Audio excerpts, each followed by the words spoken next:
میں ہوں امبرین اور آپ دیکھ رہے ہیں MS18 نیوز۔ آئیے دیکھتے ہیں اب تک کی خاص خبریں اور ان کی تفصیل۔ سرگودا تھانہ بھلوال سٹی پولیس کی کارروائی، شادی کی تقریب میں ہوائی فائرنگ کرنے پر دولہا 2 ساتھیوں سمیت گرفتار، اسلحہ برآمد۔ District police officer doctor Rizwan Ahmed Khan کی ہدایت پر جرائم پیشہ افراد کے خلاف کارروائی کرتے ہوئے SHO تھانہ بھلوال سٹی نسیم عباس نے اسسٹنٹ سب انسپکٹر ارشد حسین و دیگر ملازمان پر مشتمل ٹیم کے ہمراہ ڈیرہ کامرہ ریڈ کر کے شادی کی تقریب میں ہوائی فائرنگ کرنے پر ملزمان دولہا غلام مصطفیٰ، اپنے ساتھیوں تصور اور جاوید اقبال کو گرفتار کیا ہے۔ گرفتار ملزمان تصور سے بندوق 12 بور اور جاوید اقبال سے پسٹل 30 بور برآمد کر کے ان کے خلاف ناجائز اسلحہ رکھنے اور شادی کی تقریب میں ہوائی فائرنگ کرنے کی دفعات کے تحت الگ الگ مقدمات درج کر لیے گئے ہیں۔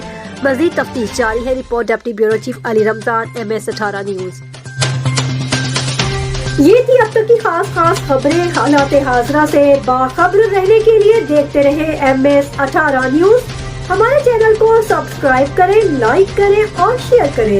بیل آئیکن کو دبانا مت بھولیں تاکہ ہمارے پروگرام بر وقت آپ تک پہنچ سکے۔ مجھے دیجیے اجازت۔ اللہ حافظ۔